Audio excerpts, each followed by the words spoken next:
Students, last class we discussed our fourth chapter,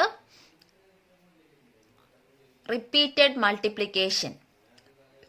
Today we are going to discuss the continuation of that chapter. This is the last part of this chapter.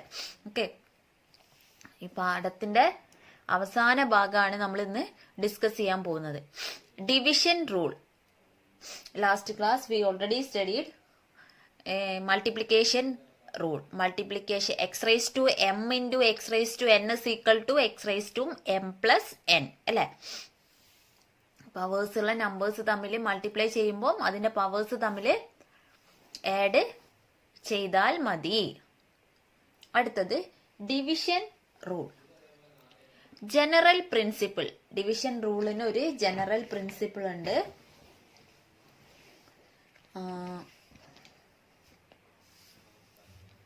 അതായത് general principle നോക്കാം. X raise to m divided by x raise to n is equal to x raise to m minus n. ഇത്രയേ ഉള്ളൂ. X raise to m divided by x raise to n division ആണെങ്കിൽ x raise to m minus N, എമ്മിൽ നിന്ന് n minus ചെയ്താൽ മതി. For any non zero x and y natural numbers, ഏത് natural numbers ആണെങ്കിലും, zero അല്ലാത്ത ഏത് natural number ആണെങ്കിലും എം എൻ വിത്ത് എന്താണ്, m with m greater than n. M എന്നിനേക്കാൾ വലുതാണെങ്കിൽ മാത്രം നമുക്കിത് ചെയ്യാൻ പറ്റുള്ളൂ അല്ലെ. എൻ ആണ് വലുതെങ്കിൽ നമുക്ക് മൈനസ് ചെയ്യാൻ പറ്റും, എം മൈനസ് എൻ അല്ല. അപ്പൊ എം എന്നിനേക്കാൾ വലുതാണെങ്കിൽ മാത്രം നമുക്ക് ഈ റൂള് അപ്ലൈ ചെയ്താൽ മതി. X raise to m divided by n is equal to x raise to m minus n. Okay, then രണ്ട് പ്രിൻസിപ്പിൾസ് ഉണ്ട്. Second one, x raise to m divided by x raise to n. X raise to m divided by x raise to n is equal to 1 divided by x raised to n minus m. For any non-zero x and any natural numbers mn with m less than n. m n-നേക്കാൾ ചെറുതാണെങ്കിൽ നമ്മൾ ഈ റൂളാണ് apply ചെയ്യേണ്ടത്. Problem ചെയ്യുമ്പോൾ നിങ്ങൾക്ക് മനസ്സിലാവും. അതായത് M ചെറുതാണെങ്കിൽ നമുക്ക് എം മൈനസ് അല്ല, എം ചെറുതും എൻ വലുതാണെങ്കിൽ നമുക്ക് എം മൈനസ് എൻ ചെയ്യാൻ പറ്റില്ല. അതിനാണ് നമ്മൾ ഈ റൂള് അപ്ലൈ ചെയ്യുന്നത്. 1 by x raise to n minus എന്നിൽ നിന്ന് എം മൈനസ് ചെയ്യാം. ഓക്കെ, ഇപ്പൊ രണ്ടെണ്ണാണ് ഡിവിഷൻ റൂളിൽ വരുന്നത്. X raise to m by x raise to n is equal to x raise to m minus എന്നും x raise to m divided by x raise to n is equal to 1 by x raise to n minus m. Okay, problem ചെയ്യുമ്പോൾ നിങ്ങൾക്കത് കൂടുതൽ മനസ്സിലാവും. Okay, problem നോക്കാം. First one, what is 10 raise to 9 divided by 10 raise to 4. Division റൂളാണ് ഇവിടെ apply ചെയ്യേണ്ടത്. ഇവിടെ നമുക്ക് x raise to m minus n എന്നുള്ള ഫോം അപ്ലൈ ചെയ്യാം. കാരണം എം വലുതാണ് അല്ലെ. എം എന്ന് പറയുന്നത് 9 ആണ്, എൻ എന്ന് പറയുന്നത് 4 ആണ്.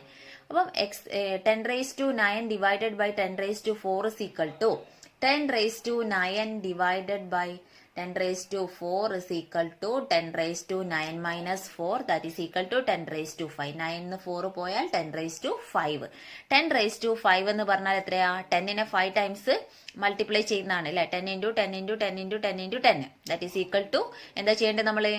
5 സീറോ സൗണ്ട് ആഡ് ചെയ്ത് കൊടുത്താൽ മതി. ഓക്കെ, 1 lakh ആണ് ആൻസർ വരുന്നത്. അടുത്തത് വാട്ട് പവർ ഓഫ്. ഇനി അടുത്ത് ഇവിടെ 10 ആയതുകൊണ്ട് നമുക്ക് പെട്ടെന്ന് തന്നെ ഇതിന്റെ പവർ വന്നത് നമ്പർ എഴുതാൻ പറ്റി അല്ലെ. ഇനി വേറെ നമ്പേഴ്സ് ഒക്കെ ആണെങ്കിൽ നമ്മൾ ഇത്രയും മൾട്ടിപ്ലൈ ചെയ്ത് പോകണ്ട, ജസ്റ്റ് നിങ്ങൾ ഇതുവരെ ചെയ്താൽ മതി. ഓക്കെ, അടുത്തത് what power of 2 is half of 2 raise to 10.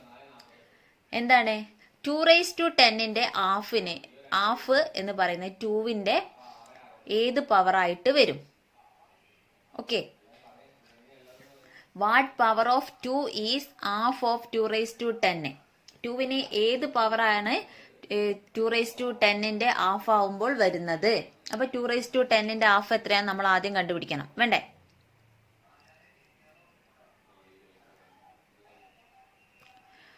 അപ്പൊ 2^10 ഹാഫ് എന്ന് പറയുന്നത്, ഒരു നമ്പറിന്റെ ഹാഫ് എന്ന് പറയുന്നത് എത്രയാണ്? ഒരു നമ്പറിന്റെ ഹാഫ് എന്ന് പറയുന്നത് എത്രയാണ്? 4 എന്ന് പറഞ്ഞ നമ്പറിന്റെ ഹാഫ് എത്രയാണ്? 4/2 ദാറ്റ് ഈസ് ഈക്വൽ ടു 2 അല്ലേ? ഇങ്ങനെയല്ലേ വരുന്നത്? അപ്പൊ ഒരു നമ്പറിന്റെ ഹാഫ് നമ്മൾ ബൈ 2 ചെയ്താലാണ് ഹാഫ് കിട്ടുന്നത് അല്ലെ? അപ്പൊ ഇവിടെ 2^10/2 എന്ന് വരും. 2^10 ഹാഫ് ആണ്. അപ്പൊ 2^10/2 that is equal to 2^10 divided by 2ന് ഒരു പവർ ഉണ്ടായിരിക്കല്ലോ. ഏതായിരിക്കും? 1 അല്ലേ 2ന്റെ പവർ വരിക? 2ന്റെ പവർ 1 ആണ് വരുന്നത് കേട്ടോ. ഏത് നമ്പർ ആണെങ്കിലും ഇവിടെ 3 ആണെങ്കിൽ 3ന്റെ പവർ 1 വരും. അപ്പൊ 2^10/2^1. ഇത് നമുക്ക് ഡിവിഷൻ റൂൾ അപ്ലൈ ചെയ്യാലോ. 2^10 - 1 that is equal to 2^9. 2^9 is the half of 2^10. 2^10ന്റെ ഹാഫ് എന്ന് പറയുന്നത് 2^9 ആയിരിക്കും. മനസ്സിലാവും നിങ്ങൾക്ക് എങ്ങനെ? അപ്പൊ നിങ്ങൾ ഇത് എന്താ തൊട്ടടുത്തുള്ള നമ്പർ ആണല്ലോ, അങ്ങനെയല്ല വരുന്നത്. അതായത് 2^10 എത്രയാന്ന് നിങ്ങൾക്ക് എഴുതി നോക്കിയാൽ മനസ്സിലാവും. 2^10 എത്രയാ വരുന്നതെന്ന്. 2ന്റെ പവർ 2^10 എന്ന് പറഞ്ഞാല് എത്രയാണ്? 1024 ആണ് 2^10 എന്ന് പറയുന്നത്. ഓക്കെ, 1024. അപ്പം 1024ഉം 2^9 എന്ന് പറയുന്നത് എത്രയാ? 512 ആണ് 2^9 എന്ന് കിട്ടുക. അപ്പം 1024ന്റെ പകുതിയാണ് 512. ഓക്കെ, ഇനി half of 2^10 is the 9th power of 2. 2ന്റെ പവർ ഇവിടെ എത്ര വരുന്നത്? 9 അല്ലെ? Half of 2^10 is the 9th power of 2. Okay, ഇനി വാട്ട് ഈസ് 2^3/2^7? എന്താ വരിക? 2^3/2^7. ഇവിടെ m ചെറുതാണ് അല്ലെ? m ചെറിയ number. What is 2^3 divided by 2^7? m ചെറുതായതുകൊണ്ട് നമ്മൾ 1/, എന്നുള്ള റൂൾ അപ്ലൈ ചെയ്യാൻ പോകും. 1/2^n - m. 2^n എന്ന് പറയുന്നത് 7 ആണ്. 2^7 - 3 ദാറ്റ് ഈസ് ഈക്വൽ ടു 1/2^4. അടുത്തൊരു പ്രോബ്ലം നോക്കാം. Simplify 2^5 × 2^3 divided by 2^4. ഇവിടെ നമ്മൾ മൾട്ടിപ്ലിക്കേഷൻ ഡിവിഷൻ ഒക്കെ ചെയ്യണം. അപ്പൊ ആദ്യം മൾട്ടിപ്ലിക്കേഷൻ ചെയ്യാം. 2^5 + 3/2^4. ക്ലിയർ ആണല്ലോ? That is equal to 2^5 + 3 is equal to 2^8/2^4. ഇനി ഇവിടുന്ന് അങ്ങോട്ട് ഡിവിഷൻ റൂള് എന്താണ്? 2^8 - 4. m വലുതായതുകൊണ്ട് 2^8 - 4 is equal to 2^4 is the answer. Clear? അടുത്തത് 3^7 divided by 3^2 into 3^4. That is your homework question. The third one is also your homework question. 10^4 into 10^5 divided by 10^6 into 10^7. Okay, ഇതും homework question ആണ്. ചെയ്തോളൂ. ആദ്യം multiplication ചെയ്ത് കഴിഞ്ഞിട്ട് പിന്നെ division rule apply ചെയ്താൽ മതി. Okay, then next, what natural number is got by dividing 1/2 all raised to 5 by all raised to 5 by 1/2 all raised to 8. Question എന്താണ്? വാട്ട് നാച്ചുറൽ നമ്പർ എന്താണ്? 1/2 all raised to 5നെ 1/2 all raised to 8 കൊണ്ട് ഹരിച്ചാൽ കിട്ടുന്ന സംഖ്യ ഏത് എന്നാണ് question. അപ്പം 1/2 all raised to 5നെ 1/2 all raised to 8 കൊണ്ട് ഡിവൈഡ് ചെയ്യണം അല്ലെ? അപ്പൊ നമുക്ക് എഴുതി വെക്കാം. ഡിവിഷൻ എഴുതാം. 1/2 all raised, നമുക്ക് തന്ന നമ്പർ ഇതാണ്. 2 നമ്പറിനെ ഡിവൈഡ് ചെയ്താൽ എത്ര കിട്ടുക എന്നാണ് ചോദ്യം. പക്ഷെ ഇത് ഫ്രാക്ഷൻ നമ്പർ ആണെന്നേ ഉള്ളൂ.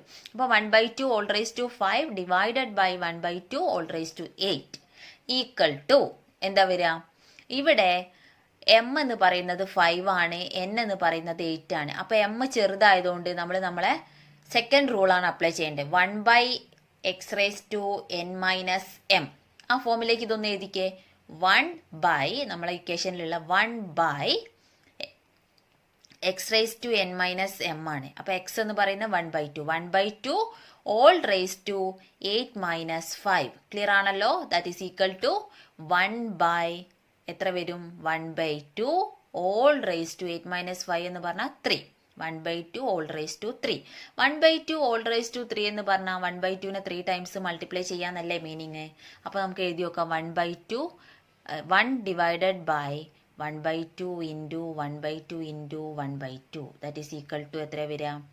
1/2 ഇൻറ്റു 2 ഇൻറ്റു 2 എത്രയാ? 2 ഇൻറ്റു 2 4, 4 ഇൻറ്റു 2 8. 1/1/8. 1/1/8 എന്ന് പറഞ്ഞാൽ എന്താ മീനിങ്? 1 ഡിവൈഡഡ് ബൈ 1/8 അല്ലേ? ഇവിടെ നമ്മൾ എന്ത് ചെയ്യും?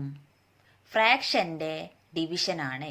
അപ്പം ഫ്രാക്ഷൻ്റെ ഡിവിഷൻ എന്ന് പറയുമ്പോൾ നമ്മൾ മൾട്ടിപ്ലൈ ചെയ്യാണ്. ഏത്? Denominate reciprocal of second number 6th സ്റ്റാൻഡേർഡിൽ പഠിച്ചിട്ടുണ്ട്.